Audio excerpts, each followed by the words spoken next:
one team.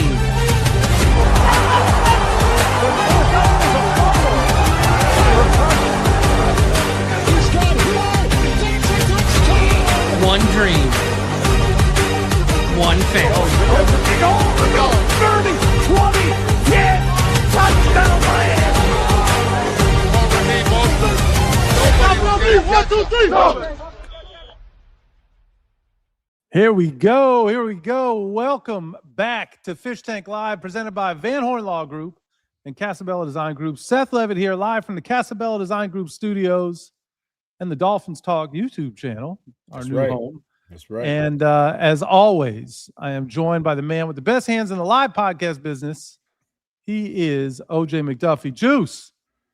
I hate to say it every time, but I just get I get jazzed up, man, every time I hear that intro. Yeah, you know what, though? You came out on cue this time, though, man. The last time there was some pause, some hesitation, some trepidation, all kinds of big words like mayonnaise that, you know what I mean? Before you're like, I got to get this thing jumped off. I was caught up in the moment. Plus, I have this thing. So, like, we're using this StreamYard system, and then I also have the YouTube channel on. And it was flipping me out because I was hearing like one team, and all this stuff back and forth and call and response. And then I realized just mute the damn YouTube channel, you idiot. So that was part of the issue. Got it. Well, Seth, you know what? I have a hard time believing that you're somebody that couldn't handle all that going on at one time, man, because I see you multitask better than most, bro. So I don't know. I mean, and I think you have like one ear can hear one thing, another ear can hear something else, man. I think, and you're still good. You bring it all together. Sometimes, but clearly that was not one of those times. Could I use the old "it's preseason" for all of us? Right? Nah, I think we're going to kill that one. Yeah, squirrely. All right, I like it. Yeah. Well, as always, we are joined by our Emmy-adjacent producer. He is the legendary Savak, rocking and rolling, headband matching. You didn't go with the All-American headband. He's got all of his colors. You know what he's got going on right now, Juice? The orange and aqua. Yes, sir. That's what he's got. The aqua and orange is what it is. No, but if you start from the top, don't matter where you start. It's where you finish, baby. It's not where you start. It's where you finish, Big Seth. Fair enough. Well, and I don't know where Chad Van Horn is. We're not sure. Maybe he'll pop up here, or maybe we just won't see him today. But since we are in his house, shift. I think he's on shift right now. Big Seth. Really? Changing diapers. He's got a long Changing day, diapers. He's on shift right now, bro. So yeah, I was like, did you say shift or did you say? I didn't hear the ding, so I was like, okay. Well, he missed. I already said one already, so he's terrible, man. Savak is terrible. Wait, what did you say? I already said one already. What did you say? Know what I mean? I even gave you the cue, like ding, but nah, you I didn't hear it. Up, Savak. No, there we go. Now we're back. There's one. Give him 1.5. Well, since we are in his backyard, like we cut through his backyard, you know, if you're trying to get to your friend's house and you hop the fence and cut through somebody's backyard, kind of disrespectful. We make sure that we aren't disrespectful. We are joined today by Mike Oliva of Dolphins Talk, since we are on the Dolphins Talk YouTube channel. Mike, good to have you back, man. Always fun to be here. Wednesday night, have some laughs, talk some football, as it's about to get real busy for the Dolphins here next week or so. Yeah. Hey, Big Seth, you talk about jumping. I did that growing up, man. You know, running through backyards, jumping through over fences and stuff. Yeah. You know, as long as Mike doesn't have a big dog back there, no dogs. You know what I mean? When you don't know they got a big dog, then that we good then, bro. You know what I mean? We'll jump in his backyard all day, swim in his pool, jump on his swing, do all that stuff, man. You know.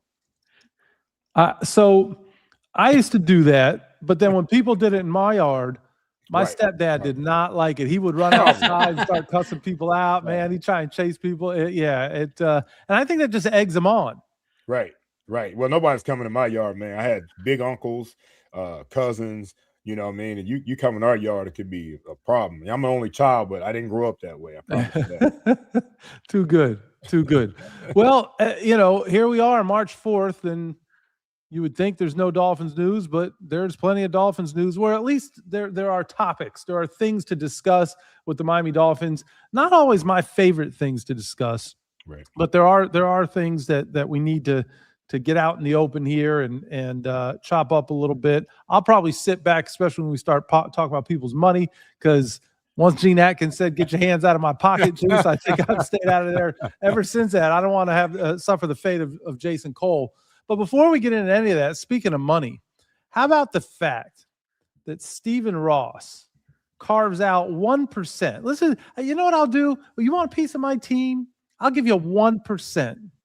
Right. At a valuation of $12.5 billion with a B. He bought the team for $1 billion, $12.5 billion with a B dollars.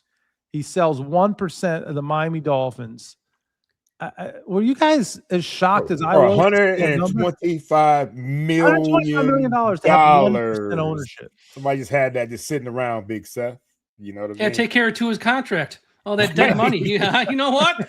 I'm gonna get you. Take your money too. I just made it back. We're good. Right. Lin Bin is the Chinese billionaire who now is a 1% owner. So I wonder, like, you know, we've heard the Mark Anthonys and the Fergie and the Williams sisters. Like, do they really have? I wonder what percentage of the Dolphins they have, and did they just get a major come up when they saw the fact that 1% now just sold for $125 million? Well, they got in when he got it for a bill, right? Yes. Yeah. So their 1% combined is like so do that math and carry the one, Big Seth. So that means they got in for, they didn't have 100 in the bank, did they?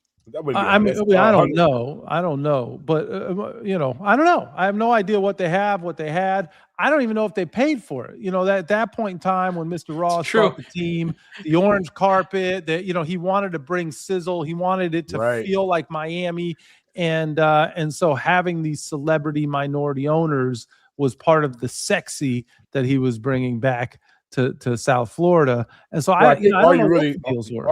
You care about though in that situation is, you know, what percentage do I have and what it is, and then as you see that go 12 times more than what he got it for, I'm watching my money grow too, right? You got that's my point. Yeah, right. Like I don't know what any of that means, but I am really curious. Eye-opening numbers, and for a team that has the longest streak of not winning a playoff game in all of the National Football League. Now, it includes the stadium, which obviously world-class, you know, event facility. It includes Formula One. So, I mean, I think people are buying into that as much, if not more, than the whole big entity, right? Yeah. Yeah. Also, I think for someone like him too, but for someone like him, he's got his foot in the door. So if there's a day where even if it's not Mr. Ross, maybe, you know, after he is not here anymore, and that family puts it for sale, you know, he's got 1%. He can be like, hold on, guys, before you put this out there, talk to me, because this guy worked on Internet Explorer. He like invented it. You know how much money this guy's probably got? Internet Explorer. Yeah. I was all over Internet Explorer. So it could be it could be a long-term play. Now, short-term, you're going to make money off this. Even at 1%, you're going to make money off this. Long-term, because I got my foot in the door for an NFL team, possibly, maybe someday.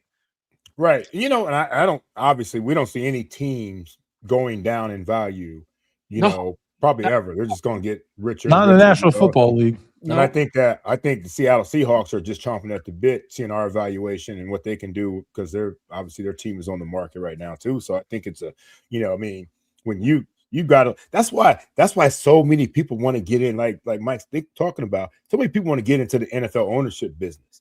You know? Yeah, that network right there is tight knit. They're making a ton of money. Hell, if your commissioner makes, what does Roger make? Almost $50 million a year. He makes more than any player. He makes more than any player, I'll tell you that. There's no salary cap for commissioner. No salary cap for him, man. And the owners love him. So I just told you how much everybody else is making. Of course, we'll get into that, you know, the salary cap stuff in a minute, man. But I'm saying, like, it's just printing money, man. It really is just printing money. They thought they'd have some hiccups along the way, but these teams, and you know, they just keep getting reevaluated, and they're just making more and more and more money. And tell you what, man, the fans that say they're boycotting football, I can't tell. Nobody boycotting football. Nobody's boycotting football. I mean, it's like it isn't even close. There's the National Football League, at least in this country, and then there's really everybody else. And that's just not us being meatheads sitting here because we love our Miami Dolphins and we're just saying that and pounding our chest. Go look at the numbers. Just go look at the TV numbers for National Football League games in every other sport, and Right. it's laughable. It's laughable. Look at the TV deals. They have a chance to opt out. Now, you would say, why would you opt out? They got the best deal ever. Why? Because there's more networks, there's more platforms now. They're going to opt out, I think, next year, and they're going to get so much money. When you throw in Netflix might want a package, or Amazon might want more, or YouTube might want a certain, there's going to be, nobody opts out of their TV deals because you sign them for 9-10 years and you get a ton of money. They're opting out because they're like, yeah, we can get more. Some more. And they're going to opt out and get more, which is insane. And then they're playing games overseas. Why? Because they've tapped out every penny in America. Let's just play games in Madrid. We'll play games in South America. We'll play a game on a Wednesday at 9 a.m. Who cares? People will watch. And they'll play games anywhere for $1.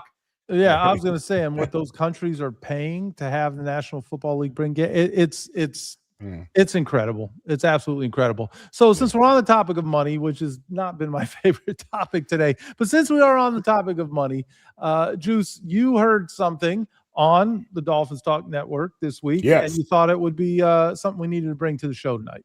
Absolutely, man. I listen to Michael Eva a lot, man. And just on Sunday, I was sitting there listening to, his podcast and listening to what he's talking about, bro.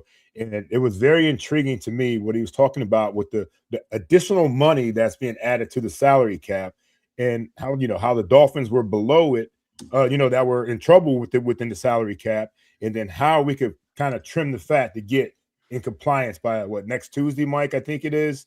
The 11th at 4 o'clock Eastern. Yeah, so that'd be next. So that'd be 10th or next whatever Wednesday. It is. Next Wednesday. And so Mike, why don't you take it from here, man, and tell us how we can be compliant, and what do you think some of the moves the Dolphins could, should, or probably will make moving forward? Okay, so right now they are salary cap compliant because they announced the cap over a week ago, I think like 10 days ago, and it was like $301.2 million. So right now they are $770,000 under the cap. They're compliant. Now, we all know you ain't buying a bag of peanuts in the NFL for $770,000. You ain't signing nobody for that kind of money because that's not a lot, but they are compliant. And there's a couple easy, and I say easy because it ain't me, easy moves they can make to open up salary cap space. Number one would be if they cut Jason Sanders, that opens up roughly $4 million.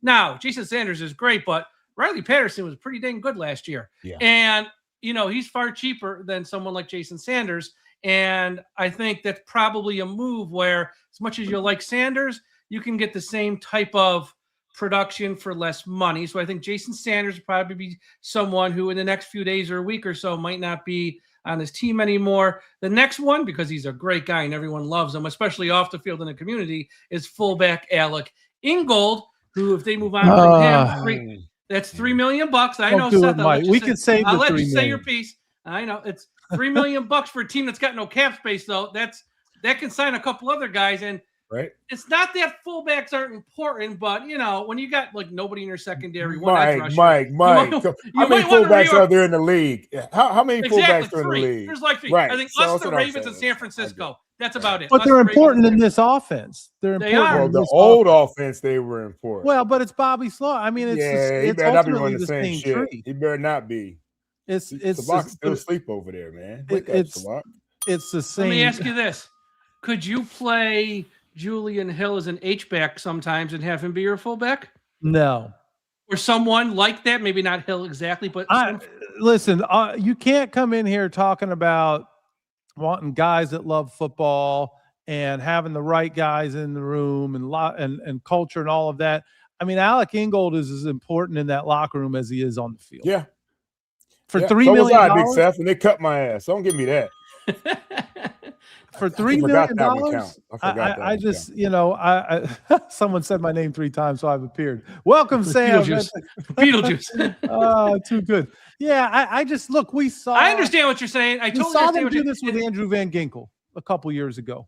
Yeah, and you got a good player who still has miles left on, right? Still has treads on the tires, and is as important in the locker room as he is on the field. And I think they felt the loss significantly.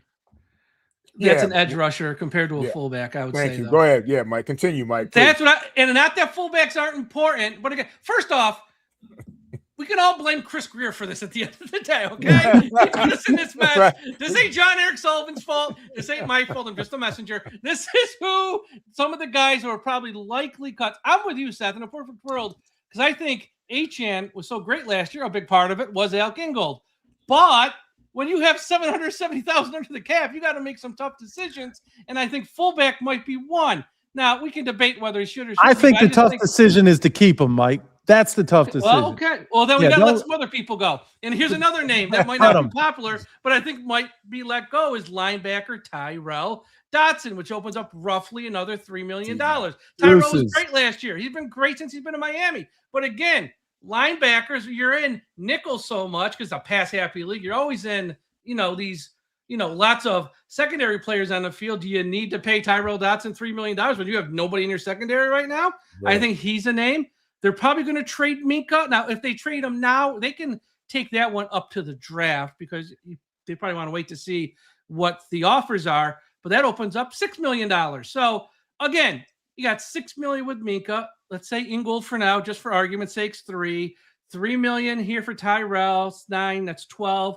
$4 million here for Sanders. You're at like 16. Again, is it the most money in the world? No, but it's at least gives you a chance to sign a few players, even if there are a few role players, which John Eric Sullivan, I think he said it in his combine interview. We're not going to go out there and spend big, but there, he would like to add some role players. And I will put the caveat to the side.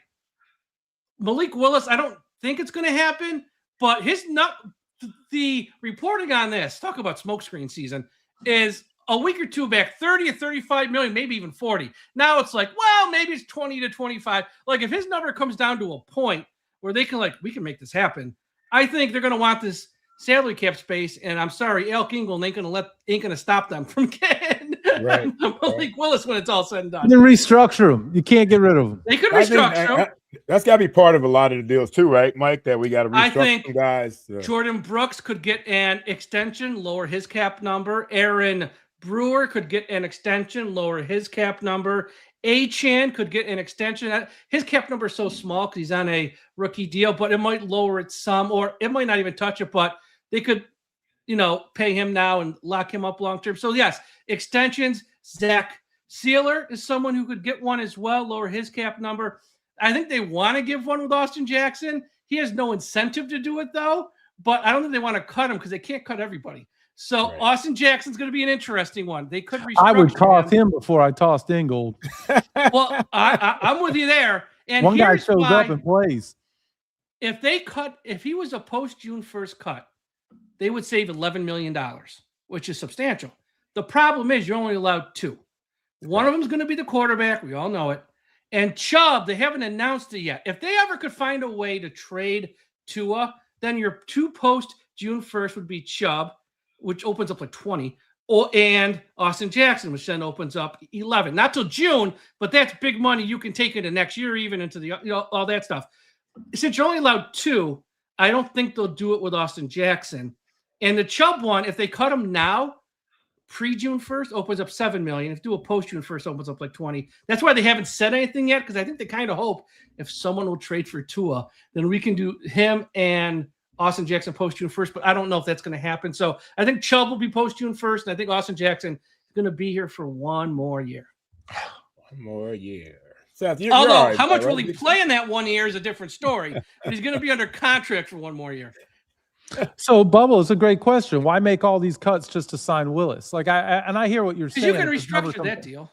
Because you can structure that deal any way you want to push the big cap hit to year 2, where you will have some salary cap space. Right. Yeah. There's ways to get creative. I'm not saying they're going to sign Willis. I actually think they won't. I think they're going to make a push for him, but I think when all's said and done, they won't. Well, we're going to get into the quarterbacks in a second, but I think the overarching theme here is that there's a name that we heard a lot this offseason. And we heard this name as part of the core structure that would be leadership in this team. We heard this name as somebody that was a part of the interview process. And I'm not talking about Troy Aikman. I'm talking about Brandon Shore. And all of the things that you're discussing, like this is the time for him to make his money, right? So it'll be interesting to see what happens. there were a lot of irresponsible deals that we've talked about over the last few. Chad. Oh my God, I just can't. I can't with Sam. I love it. So there were a lot of interesting things that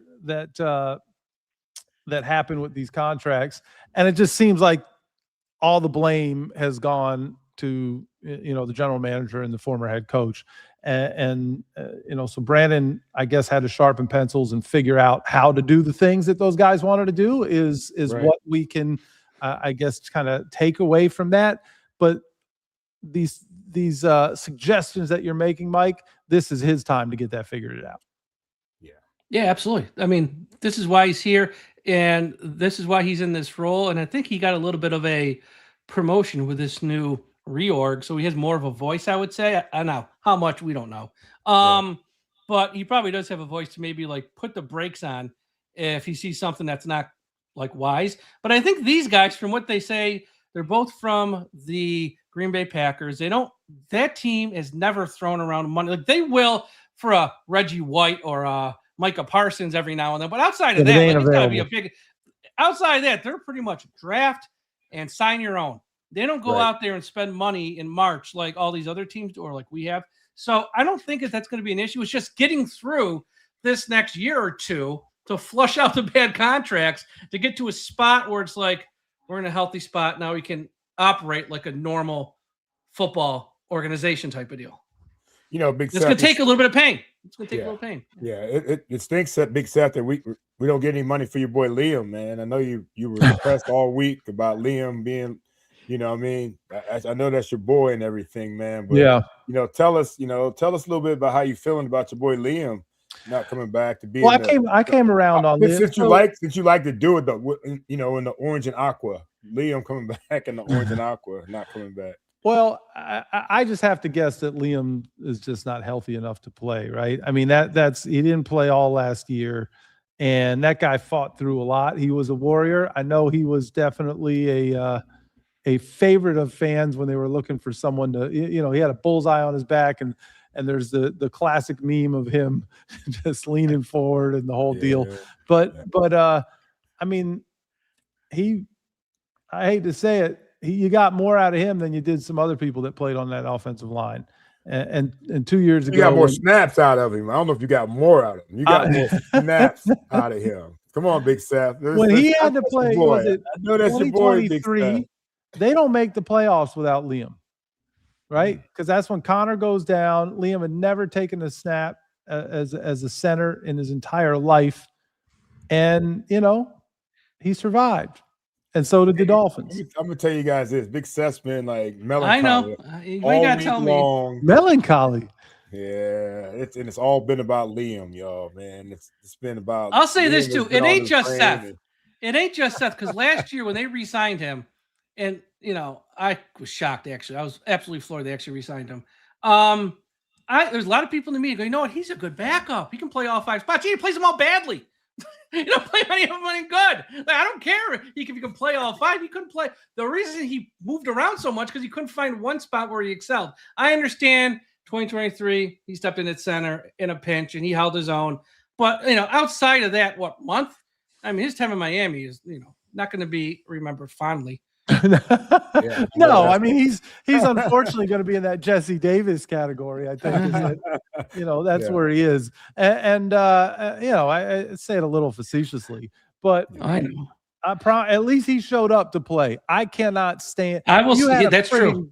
You had a guard that you signed for whatever the prize of free agency last year, and he played 3 flipping snaps and never saw the field again.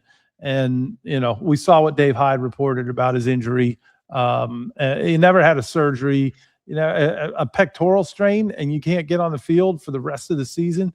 Well, hell, I mean, Big Seth, I mean, I tore my pec, you know what I mean? And excuse my French, and get ready. It was hard for me to wipe my ass with it.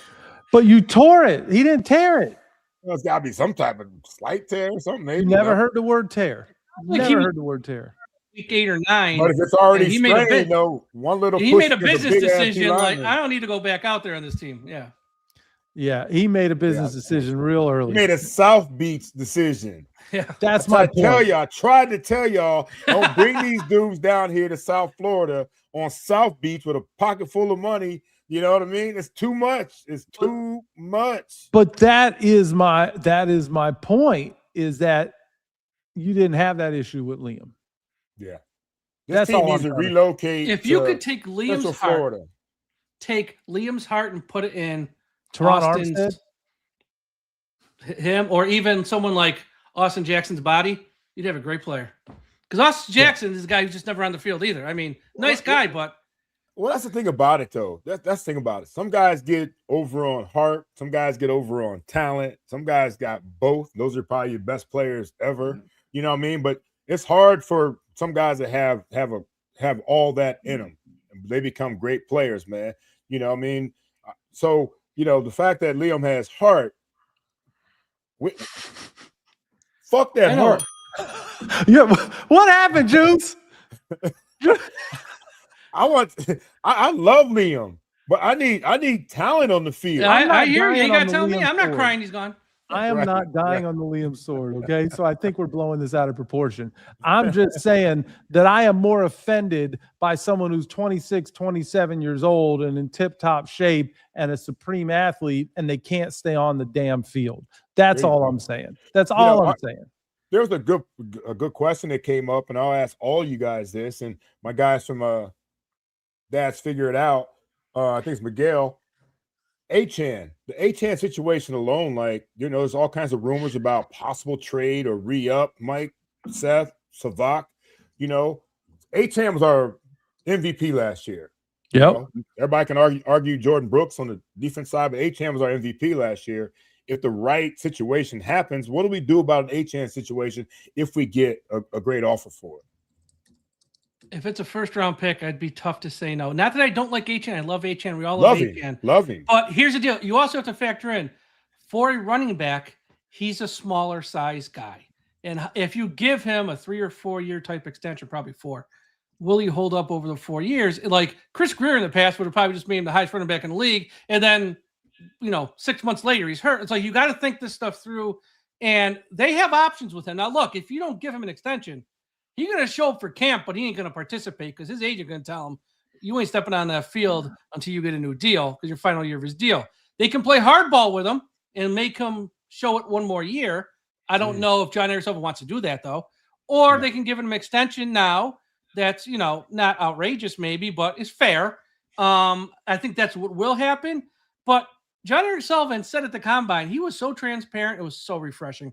You know, he said, we're not looking to trade Waddle or Achane, but if you send me an offer I like, I was like, it's like he won't even slam the door on it. So I think a team, well, they just traded this week. Houston was a team I thought might be interested, but they just traded with the Lions for running back. If there's a team who wants him and has a first-round pick, I'm not going to, you know, hand him away for nothing. But a first-round pick's a first-round pick.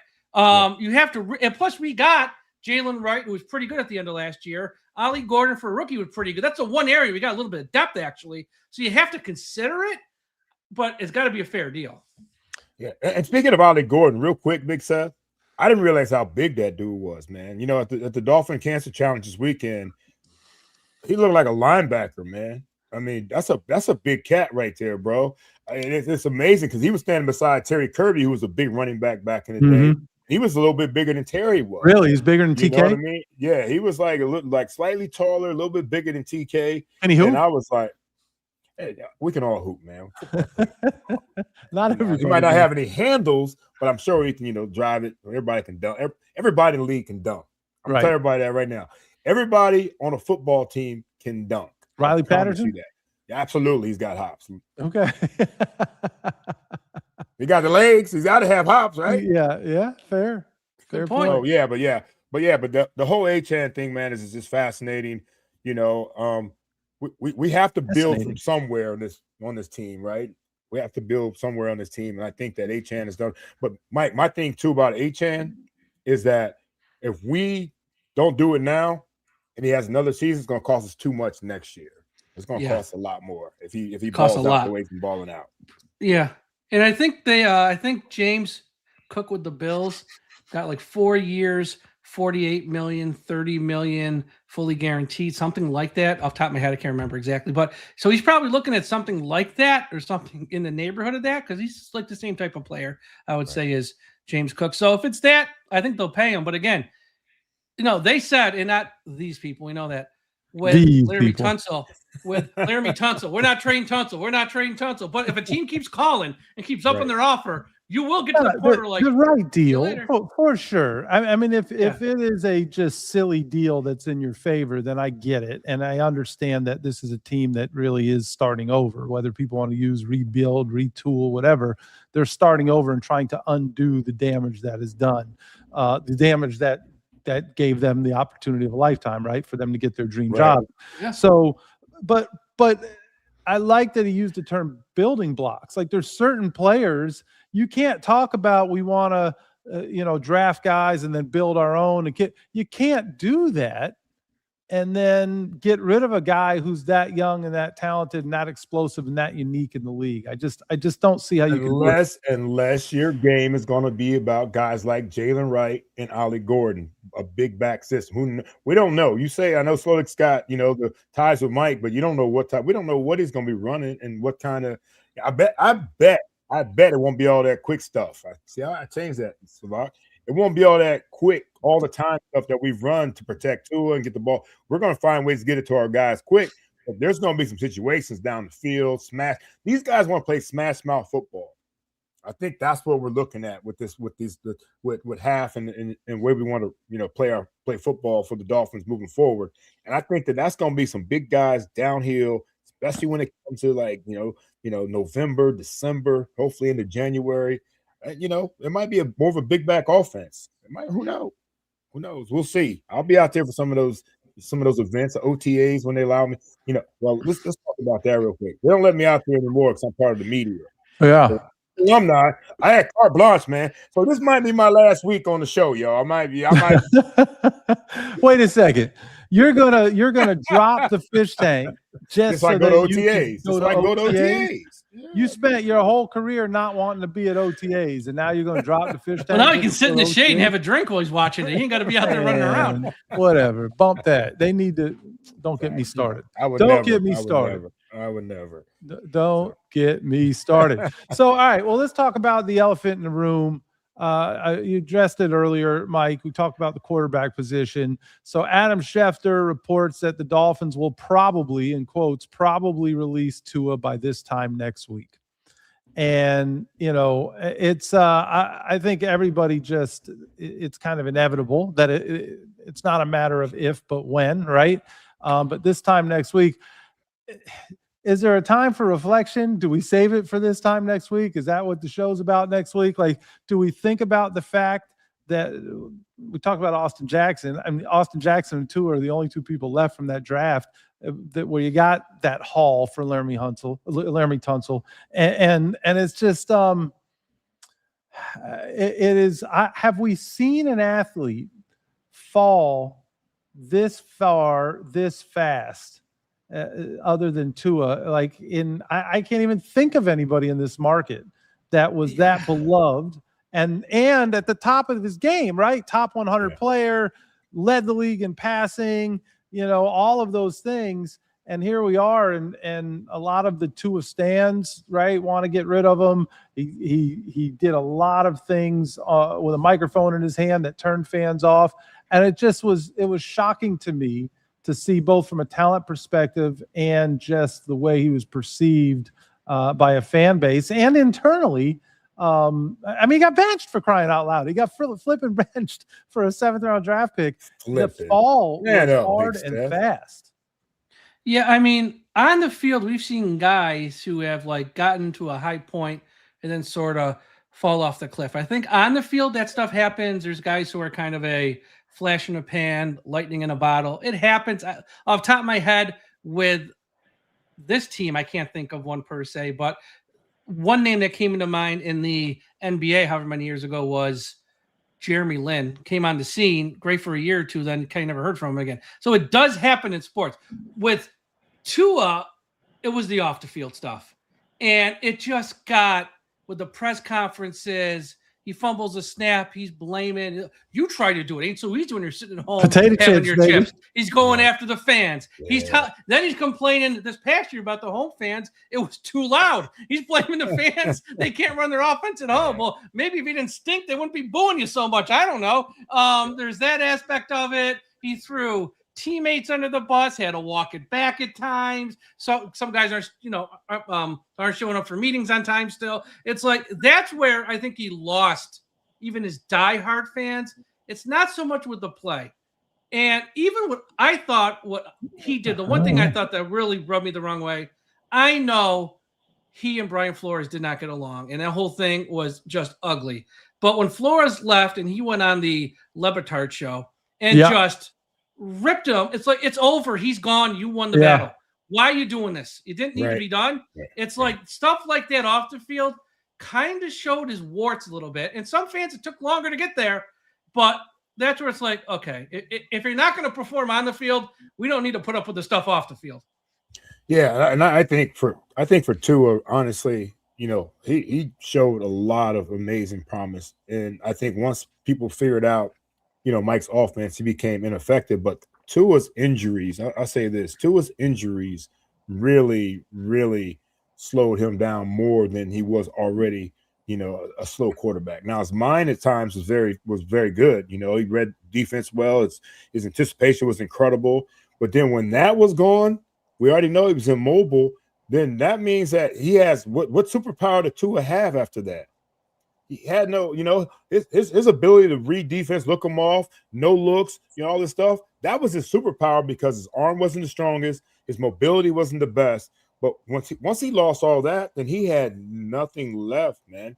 And I think that's just an accumulation of all that was going on with him mentally. The head injuries possibly, his body was breaking down, the hip, everything that was going on for him. That's why, I think the decline was so swift with Tua. And I think, honestly, and I don't know this for a fact, I don't think he had the most productive offseason last year in terms of getting ready for this upcoming season. Yeah. I mean, and especially these guys, I don't know why they don't get it, man. Social media is a beast when it comes to putting these guys in these bad situations, on boats, partying, out kicking it, all this stuff. And then you come back and things just aren't very good for your football team when you get back.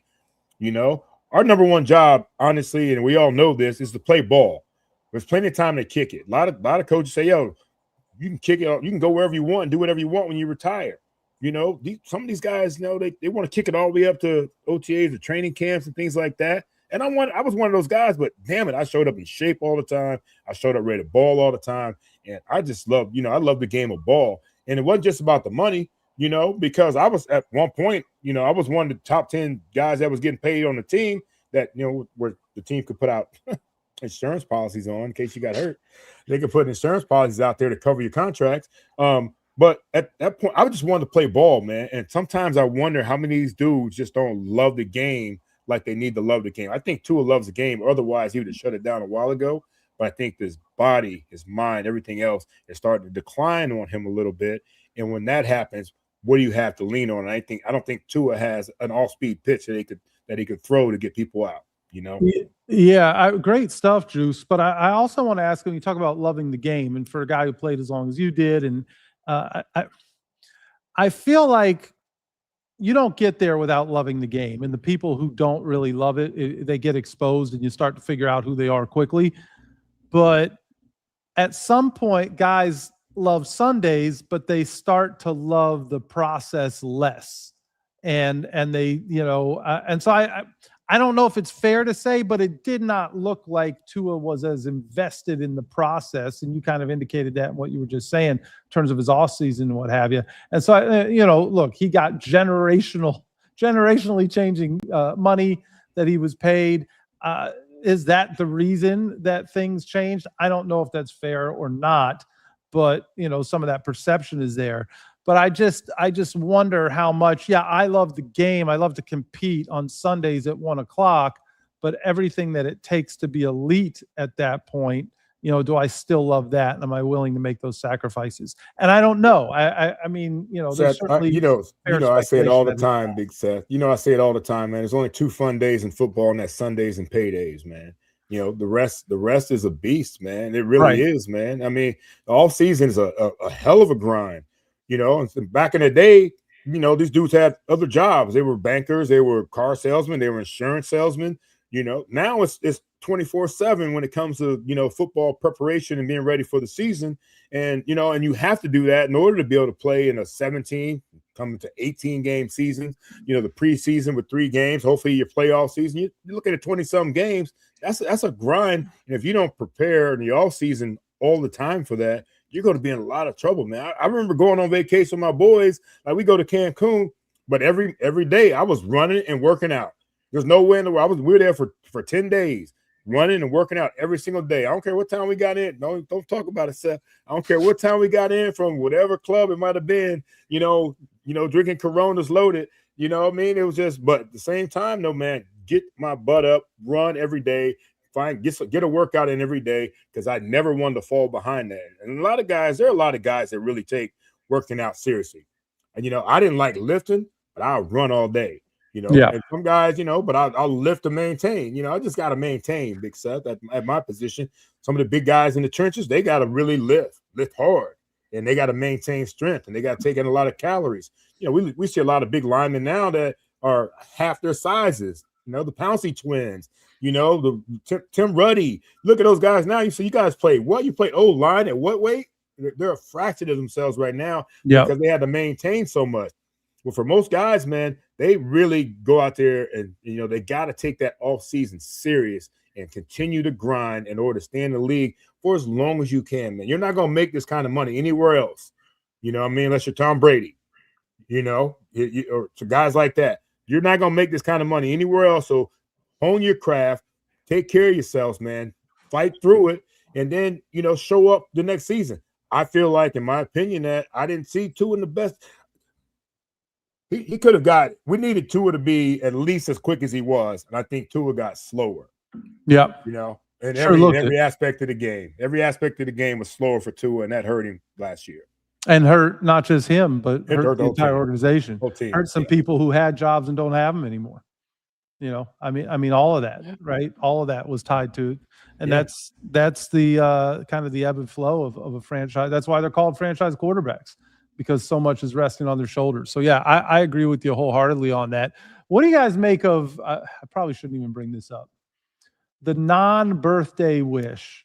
That's I tried to tell y'all. I got a good I tried to tell y'all about. All right, yeah, we'll leave it there. Yeah. I got a good one. I did research. Right. Well, yeah, we'll say. Somebody asked real quick. You know, we're talking about Tua's injuries, and of course, I had injuries. Somebody asked about my turf toe on the chat. I saw Big Seth, and you know, obviously that was a sore subject for me, and I'm literally and figuratively, you know, 3 surgeries later, and I could never get it right. And in order to go out there and play wide receiver, but now, you know, I cycle a little bit, walk a lot, can't run, can't cut, can't jump. I can't jump at all, man. I had hops. Remember when I had hops, Big Seth? I do. See, man, people don't believe I had hops back in the day, Mike and Savak. I believe it. You were a first-round pick. Man. You had to have you. I'm sure you had had hops. Yeah, and that's gonna be part of my. I tried to tell y'all too, but anyhow, let's talk about some hops. But yeah, man. But you know, the toe is what it is, and it's you know, I'm glad. I think it helps. My injury, I think, has helped a lot of the guys that had toe injuries. I know a lot of guys are going to the same doctor I went to. Stayed away from one doctor I went to about toes. Same thing they have with Bo Jackson and hips. You know, guys learned a lot from the hip injuries, from Bo Jackson's injury, and I learned from like my injury, and Deion Sanders had kind of same injury, and so on and so forth. So, you know, nowadays, man, they're actually, especially when Mike was here, when guys are having a problem with certain things, they were getting that time off they needed. Some guys took advantage of that, and I was one of those guys that actually didn't take advantage of the situation because I was, you know, that's a whole different story. But the bottom line is the toe's fine. There you go. Is that good, Seth? The toe's good? If you tell me it's good, it's good. It's good to kick somebody in the ass, Savant. There we go. And I like the bottom line. I mean, you know, that's good. I like when you're a bottom line guy. You Penn Staters like to be bottom line guys. Garrett said he saw my hops. You hear that? Garrett said he saw my hops. I love it. I love it. So, and then real quick, I guess a bit of news, and I see some people are putting it in the chat, but Jonnu Smith gets released by the Steelers as a cap casualty, and everyone lost their damn minds when that decision was made. I think, you know, the Dolphins won that trade. That wasn't a trade. I tried to tell you all a while back, and there's been a lot of piling on Chris Grier, and, you know, I guess if that still makes people feel good, I'm not going to sit here and defend Liam Eichenberg and Chris Grier on the same show. But I do believe that the Dolphins won that trade because they still have a tradable asset in Minkah Fitzpatrick, and potentially have a guy that could bring some veteran leadership to a defense. You know, Half is a right. He was defensive coordinator. He can talk that language. Maybe if he feels like he needs, if they can find a way to keep Minkah and make it worthwhile for the team, you know, they still have an opportunity to do something with the player as opposed to the decision that the Steelers just made with Jonnu. Is there a world for Jonnu Smith to come back and play for the Miami Dolphins? No. I mean, probably not, because they want to go younger. I mean, they want to get young, so I don't think so. Exactly right. I think we'll probably address the tight end position a little bit in the draft. I like Dolchich. I hope they find a way to get him back. They have to re-sign him though, right? He's a UFA. I know. I'd love to see Dolchich back. You know what I mean? I think that'd be great. I know Hayden Rucci's out looking for employment. He's got some visits. I talked to his dad the other day. I played with his dad, Todd Rucci, at Penn State. So at that position, you know, Julian Hill is probably going to still be on the roster. He might be a guy. You know, they want to run the football as a guy you want to keep involved. So they'll go out and get some guys, but Jonnu probably would not be, you know, a guy they bring back in the fold here. No. Yeah, fair enough. So we're going to get into, I tried to tell y'all, I got to run this by you guys. It has absolutely nothing to do with the Miami Dolphins or anything else, but I just saw this on Twitter, and it was, you know, these little AI videos, but it had these classic television and movie vehicles that they would show them, and then they would like turn into Transformers. And it was the General Lee, it was the A-Team van, it was the old 60s Batmobile, it was Starsky and Hutch's vehicle, it was all of that. So I want to ask you guys if you have an all-time favorite vehicle from television or film. If you have one in the chat, drop it in here. Seth, you know mine. I still got it here because I sent you a picture not too long ago. I know, we got the same one. Mike and I have the same one. And there's one of these for sale. And Seth and myself actually chatted about, let's go spend half the year with you in South Florida, half the year up here with me in Syracuse, and we'll figure it out somehow. You know how they post those things that, like, I'm not going to brag if I win the lottery, but there will be signs and people have like the Castle Grayskull in the neighborhood and the whole thing. I would have a fully tricked out A-Team B.A. Baracus van. That is mine. So Mike, Oliva, and I are on the exact same page. Love the A-Team. Love Mr. T. He was the biggest dude in he was the guy in the 80s. And I was a kid. He was the best. Yeah. Absolutely. I mean, it's cereal. I mean, come on. Yeah, I had to have the Mr. T cereal. Bob, what about you? What vehicle? What was your whip? That is a tough one. So I'm kind of torn because a part of me wants to lean towards Kit from Knight Rider. Good one. Another part of me wants to say the DeLorean from Back to the Future. There's that. Yep.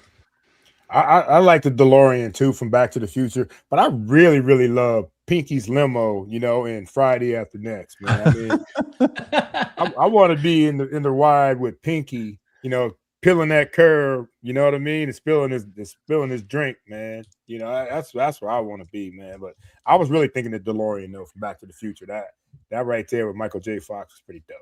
All right, I was just curious where you guys were at. If I had to keep it realistic, I would take probably do you remember the orange Toyota Supra that Brian drove in the first Fast and Furious movie? No, I didn't get into that series. I'm not a big Fast and Furious guy, I have to admit. I'm just not. Oh, we all just shut it down. There we go. There she is. Oh, yeah, that's the one. That's sweet. Oh, my God, you actually have it. I like that. So, by the way, our guy Emilio from Mexico is it just sent me. He's got quite a collection of model cars. Oh, wait, you got everything. The General Lee's in there. But he's got the Flintstones vehicle. Flintstones. The DeLorean, the Ghostbuster. This is sick. The Mystery Machine with the Scooby-Doo crew. And then, of course, there's the Mach 5. And he does have the A-Team. And B.A. Baracus is standing right outside, pitying you fools. Oh, the Mach 5. What an answer that was. How many cars have we gotten from them, Big Seth? I got a few of them sitting around here. So Emilio makes these custom little Matchbox cars, and he's made a few different fish tank ones, and they're absolutely spectacular. Thank you for sending this, brother. This is incredible. So love it. All right. Well, with that, we're gonna roll into it. There's the big tease. Wait, Juice just went to go get some. We lost him? I think he went to go find a car. Oh, he's got one. What we got, Juice? I gotta show you my cars, y'all. All right, so we got this bad 81. boy. That's nice. Little truck. Yeah. Sir. Then we got another truck, 81. Oh, dang. Those are nice. They're sweet. And then he's doing the paint job by himself on that? That's pretty cool. That's all Emilio, man. This bad boy right here. Awesome. In the case. Fish tank logo. Oh, I do. There we go. Yeah, I see it.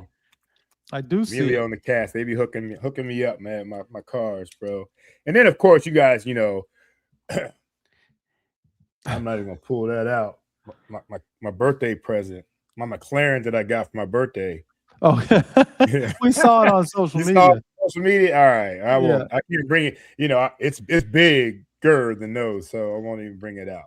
See, I've got more too. It's like we could do an entire stream on that. You need to grow up, Savak. You need to grow up, Savak. No, don't grow up. Don't grow up. No, I think we should do one of these, but probably not now. So let's hit it with let's do it. I tried to tell y'all, and we'll get everybody out of here. Although we do get the late night crew that comes in. All right, no, that's right, man. Great group, man. Saw some new names and some new people in there, man. So good stuff. One more time, big shout out to Dad's Figure It Out. You know, my shirt, and you guys look at that, check them out on social media, man. And you know, us dads, you know, we need to be recognized sometimes as being good guys and good people. And there's a nice little community and nonprofit that works with these guys. So it's really, really cool. And so everybody needs to check that out. But I tried to tell y'all that numbers at the combine in Indianapolis, ready, Savak, don't mean shit. It's a meaningless way to say dudes in their draws doing things that any great athlete can do and look good doing it. The 40, bench press, the shuttle, the vertical. What does all that mean? What does a fast 40 mean if you can't catch the ball? What does a fast 40 mean if you're afraid to go over the middle? What does a fast 40 mean if you can't or unwilling to block? It means jack shit. Survive. In a vertical jump, I would never want to use that in a football game. You know what I mean? You get flipped on your neck bone when you go up high. Flip for real. I know you. Yes. There we go. All right. I'm with you. I went to the combine for the interview. Can you hear me in the back? That's right. Can you hear me in the back? Hello. You get to know you, as a person, engage your intellect and knowledge of the game. Hell, these teams now, they get 30 visits. So you can gauge all that extensively when you go there. So I didn't run. I didn't lift. I did not participate in the Underwear Olympics. Many guys in my class did, as wide receivers, Johnny Morton, Ken Shedd, Travis Hanna, Shannon Baker, they ran the fastest times, 4.39 being the fastest. Who are they? Never heard of them. Exactly. That's my whole point. Who the are question they? will always be, can you play ball? Some of the biggest freaks in the performances at the combine have been guys like Tony Mandich, Vernon Golston, Mike Momola, Darius Hayward-Bay. I mean, really, by the way, they were all drafted ahead of Michael Crabtree and Jeremy McClain. Could they ball? Hell no. And conversely, guys like Tom Brady, Jerry Rice, Anquan Bolden, Cooper Kupp had average to below average combines. And you can add Drew Brees and Jarvis Landry and Calais Campbell all to that list. Could all of them ball? There's no need to even answer that question. I try to play hard, play tough, play smart. I try to act like an offensive player and think like a defensive player. I ran a 4.48 40 at my Penn State Pro Day. Bottom line is this. Stop making draft decisions based off the ridiculous circus in Indy. Look at the tape, see what type of people they are. Are they tough, smart, know the game, good teammates, hard workers, and to hell with the rest. I want ballers walking aqua and orange, not some cat that gamed the system through off-season training. They rarely last in this league. And I believe that Sully and Half feel the same way I do. I try to tell y'all. Let's go. Juice. Nice. You ain't messing around today. Got a couple of dings in there too, man. Ding, I was ready for the dings, man. I was trying to hold off earlier in dings so I could save something for what I tried to tell you. Yeah, it didn't seem like you were trying to hold on. I'm right about 10. I'm right. I almost wanted to give you a ding for that "who are they" comment. That was cold blooded. That was good. That was good. All right, who's up? Are we going? Let's go, Savat. All right, yeah, I got you. Well, I know because, last week Seth was getting on us. We all got a stern talking to about staying on topic because we're a Dolphins podcast. I brought up friggin' carbs. It's true. But I've been trying to tell y'all for a minute now, Miami hasn't been hiring bad coaches, at least not the last few. They've been hiring good coaches at the wrong time and then parachuting them into messy situations and expecting them to drag the whole franchise out of the chaos by sheer willpower. Now, I'm saying all this as we were, sitting there imagining what the Chargers offense might look like with Jim Harbaugh hiring Mike McDaniel as his offensive coordinator and Adam freaking Gase as his pass game coordinator. Two former Dolphins head coaches, but the difference now is the scope. Both of those guys now have lanes, defined roles, fewer fires to put out, and that alone should boost their effectiveness. I wanted to use the word efficacy. That one's just for you. Now let's start with Gase. The man walked into back-to-back head coaching interviews carrying a recommendation from Peyton Manning. It's not like your run-of-the-mill LinkedIn endorsement. That's the golden stamp of approval. So why did it fall apart in Miami? You can slice it a dozen different ways, but the heart of it was simple. He didn't turn Ryan Tannehill into Peyton Manning. And that was the bar. And when that didn't happen, the clock started ticking.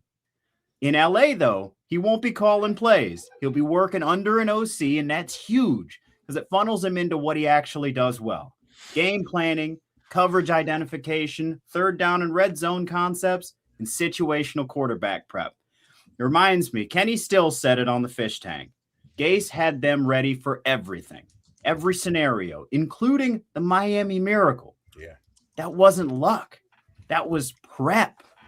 I mean, I think, what was his quote exactly? He said that they practiced that play every Saturday from the moment Adam Gase got there until they used it in that game. So this is a play we refer to as a miracle. It wasn't divine intervention. It was divine preparation. Now we're going to sidestep Flores for a second and talk about McDaniel.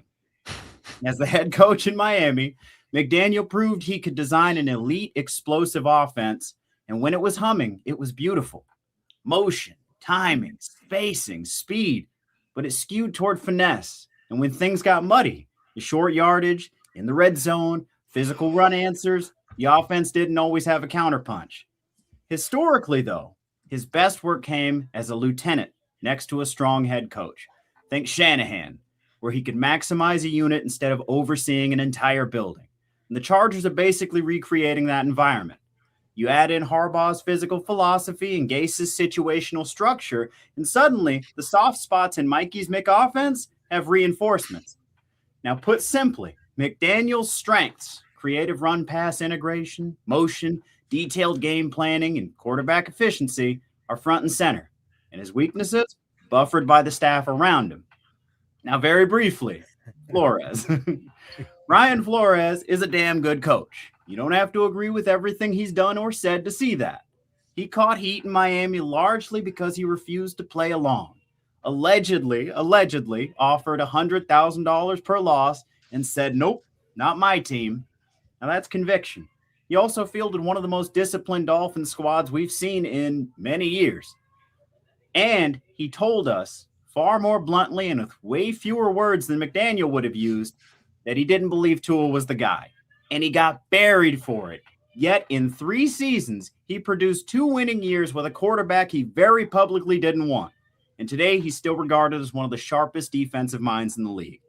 So let me land this plane. Seth said a couple weeks ago, Miami fans are going to be sick watching the Chargers offense cook next season. And maybe, but take a breath, Dolphins. We never could have built what LA just assembled. There's no universe where 2 former head coaches come back to the same organization to take lesser roles. Almost never happens. In fact, the only recent example that comes to mind is Vance Joseph in Denver. And hilariously enough, he was once Miami's defensive coordinator under Adam Gase. My point, same as it's been. Miami hasn't been hiring bad coaches. They've been hiring good ones at bad times in bad situations and asking them to perform miracles. And even Adam Gase's one that he managed to pull was not enough. And I tried to tell you. You guys are bringing it today, and I have damn near nothing. So I'm sure Mike's going to slay it too. So I might just go run with my tail between my legs. Mike Oliva, what did you try to tell us? All right. I've been trying to tell y'all. I don't know if John Eric Sullivan or Jeff Hafley will be successful, but this is a new day of Miami Dolphins football. They might, from what they have said so far and done, and just from the whole organization overall, this group might not be so dang nice anymore. They are not worried about upsetting players or hurting their feelings. And it's not just the GM. It's not just the coach. It's now carried over to the social media team. Exhibit A, the Miami Dolphins social media team didn't even wish Tua a happy birthday on Tuesday. It's a birthday greeting. I get it. The guy's going to be gone soon, but not a birthday greeting. And don't give me this, oh, it was an oversight or they didn't know, because I did a quick glance of the Miami Dolphins Twitter and X page. These guys don't miss anything. February 18th, they wish people a happy Ramadan. February 14th, they wish people happy Valentine's Day. February 13th, they wished Dante Trader happy birthday. February 3rd, they wish Bob Greasy happy birthday. And I'm pretty sure Bob isn't even on social media. On January 27th, they wish Daniel Brunskill happy birthday. What's the big deal? He's not even under contract anymore. He's going to be a free agent. They wished Ollie Gordon happy birthday on January 15th. They wished Andrew Meyer, who didn't even play last year, they wished him a happy birthday on January 14th. Jonas Avayanea, January 13th. Richmond Webb, January 11th. On Christmas, a holiday, they wish Larry Zonka a happy birthday. Hell, I should go back to July 12th. They might have wished me a happy birthday. I don't even know. They wish everyone a happy birthday except for Tua. And I did go back to December 2nd because there's a former first-round pick of the Miami Dolphins who has a birthday on December 2nd. And OJ, I'm sad to announce you're in company with Tua because they didn't wish you a happy birthday. I know. I was like, I know I didn't get a. But you know who did? DolphinsTalk.com. That's right. OJ a happy birthday in a tweet. Do better, Miami Dolphins. On the 2nd next year of December, I'm watching you guys. Wish the Juice a happy birthday. But back to my point, I tried to tell y'all this was over a long time ago. When he got 2 head coaches and a GM fired, it was over. And some people still don't want to believe. There's some in the media saying, just put him on IR for the year. We don't have to cut him. They don't want him anymore. And there's no further proof when they wish everyone under the sun a damn near happy birthday, except for a guy who's been the starting quarterback for the past 5 or 6 years. I try to tell y'all. Oh, my man. God. Oh, man. Oh, hey, Mike, I'm glad you did that research too, man. Fuck them, man. I checked. Well, since I got back to Christmas, I go, let me check Juice. It's only, at the start of the month. And I go, and I'm running by all these names. And Daniel Brunskill's not even under contract. He's going to be gone. I didn't realize it was that bad, man. I mean, man, I'm starting to really dislike it. That's brilliant right there, Mike. Because now I really don't like the team anymore. Well, was that the goal? Yeah, well, it wasn't a goal, but he solidified it for me. I mean, if they're going to do Are you more upset about your birthday or Tua's? Oh, his. See? Don't get me started. Come on, Juice. I know. I'm more upset about mine. Juice's. You know it's about mine, Mike. Of course. I don't know what Seth's always trying to start something, man. Sam wants to know if they wish Lindo Mare a happy birthday, Mike. That's the question. I don't know. I'd have to look at my list to see There's a when good chance they did. There's probably a good chance they get everyone else. I don't think I want to do one. That was too good. You guys killed it. I don't need to do one. You got to do one. Well, I got a half-ass happy birthday. I want to wish him a happy birthday too. A happy birthday. You guys. Well, all right. We don't come in half-assing too. I've got a brief one for you. Ding, ding, ding, all y'all. I have a brief one. And here's the deal. I tried to tell y'all that there is no dirtier word in the National Football League than hope. And gentlemen, get out your earmuffs because we are in hope season. From a carousel of hope that circled the NFL during a record-setting head coaches cycle, to the hope that this time will be different for our Dolphin brethren, to hoping certain players will be released or that others will be signed, or maybe that some will get a birthday wish, hoping that your draft steal is still available at 7, or that Reuben Baines are just short enough for him to fall to 11, or just simply hoping the Miami Dolphins make throwbacks permanent. Hope springs eternal. And I'm here to tell you to stop hoping. Now, I'm not trying to be all negative Nilly here because there's a major difference between hope and belief. And belief is really what we need, but belief is earned. Belief is earned over time, and more importantly, belief is earned with results. So we need some time. Put hope on the shelf. Let's give Sullivan and the rest of his crew some time so that we can believe in them. So just pause for a second. Follow your offseason, build your draft boards, go listen to Drive Time, and you get all your position group breakdowns from Travis. But hope, haven't we hoped enough in South Florida? I want everyone to start treating hope the way Savak treats a profanity-filled O.J. McDuffie tirade. When you hear the word hope, Savak, what do you give them? I tried to tell y'all. Sam's got a great comment. We got to share this comment from Sam. Hold on. That's it. That's exactly right. Well, you know, Big Seth, in the spirit of the late Jesse Jackson, he always said, keep hope alive, man. So I get it. I'm back on belief now. I'm going to try to believe because I've been hoping for a long time, man. They should get the benefit of the doubt until they shouldn't. And that's how I've sort of taken it. Like, look, Chris Greer, not to just keep piling on, he messed up more than once, so he couldn't get the benefit of the doubt the past few years. It was always, let's second guess him because there was good reason to. These guys haven't done anything yet where, give them the benefit of the doubt. Let's see how this goes. In a few years, if there's reason not to give them the benefit, I thought we cross that bridge when we get there. But for now, let's just see how this plays out. Let me ask before we get out of here. Let me ask you, Mike and Savak and Seth, in the last 10 years, there's had to be some seasons where we felt good about how we could be as a team going to the season. I thought after 23 with our offense, I thought we can be dominant, and then figure out a way to make our defense work moving forward. I mean, I thought that after we were so good as an offense, we can be really, really good here. Thank you, Savak.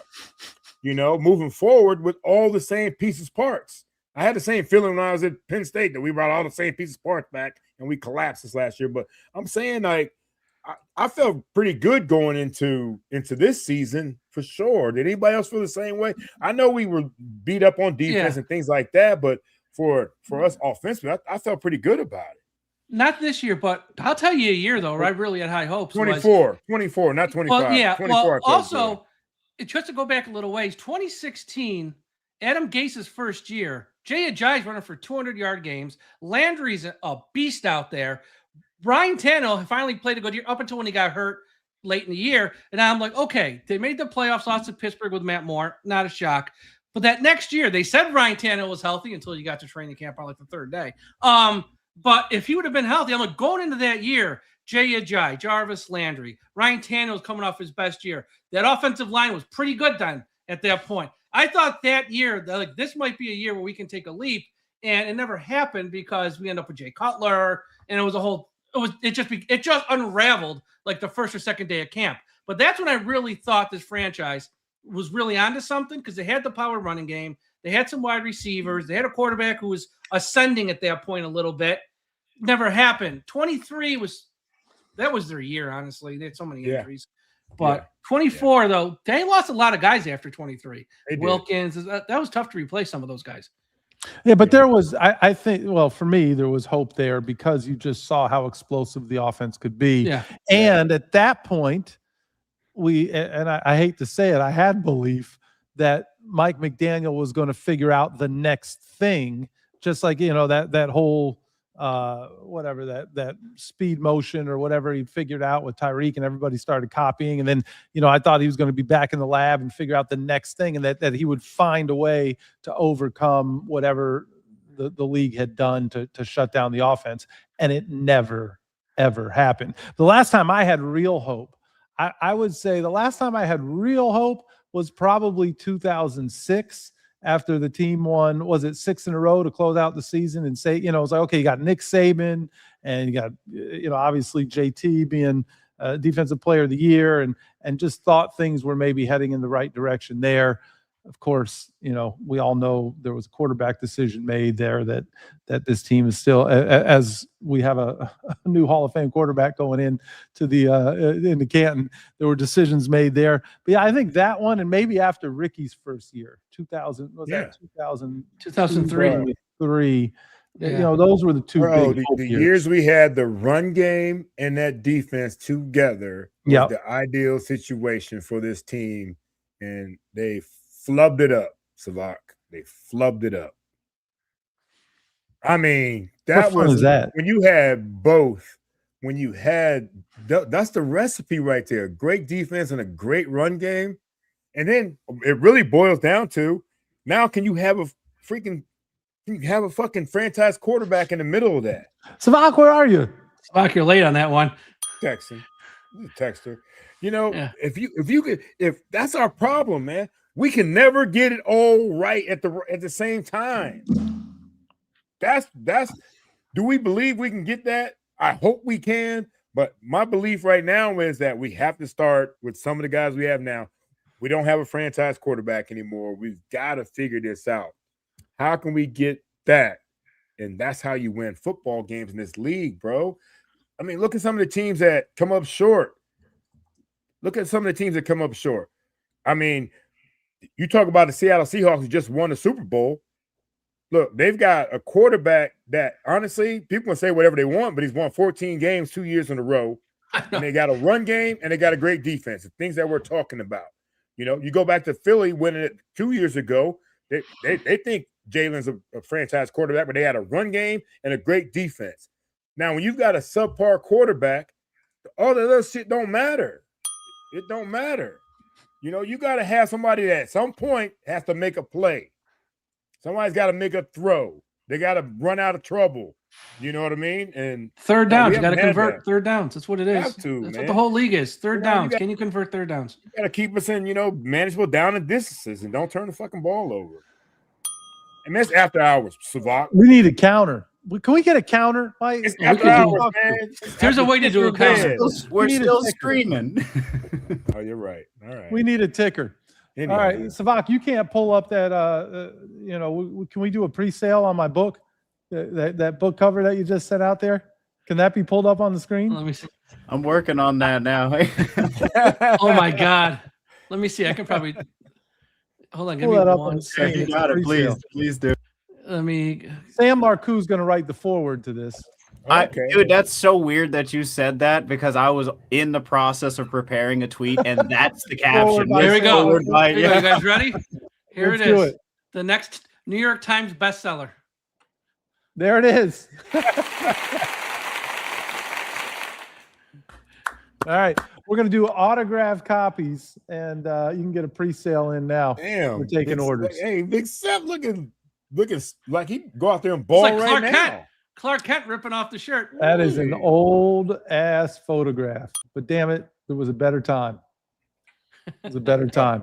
Hey, Speaking of time, Juice, I think it's about that time. There's no better way to end it than that right there, Big Seth. Everybody, thanks for diving in.